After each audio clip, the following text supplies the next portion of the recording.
মমতা ব্যানার্জির বক্তব্য কূটনৈতিক শিষ্টাচার বহির্ভূত এবং বাংলাদেশ বিরোধী বলে মন্তব্য করেছেন বিএনপির সিনিয়র যুগ্ম মহাসচিব অ্যাডভোকেট রুহুল কবির রিজভী। তিনি অভিযোগ করে বলেন, দেশ থেকে পাচার হওয়া টাকা দেশের বিরুদ্ধেই ব্যবহার হচ্ছে। সন্ধ্যায় রাজধানীর নয়াপল্টনে দলের কেন্দ্রীয় কার্যালয়ে মমতা ব্যানার্জির বক্তব্যের নিন্দা জানাতে আয়োজিত ব্রিফিংয়ে তিনি এসব কথা বলেন।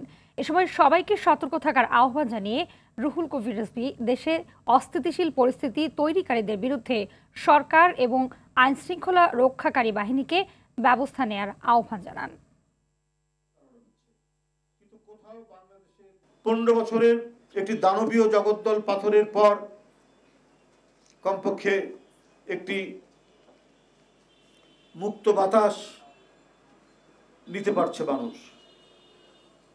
আর এটিকে এমন করে ফুলিয়ে ফাঁপিয়ে ভারতে বলা হচ্ছে, অপপ্রচার করা হচ্ছে যে বাংলাদেশে বোধহয় অনেক কিছু ঘটে যাচ্ছে।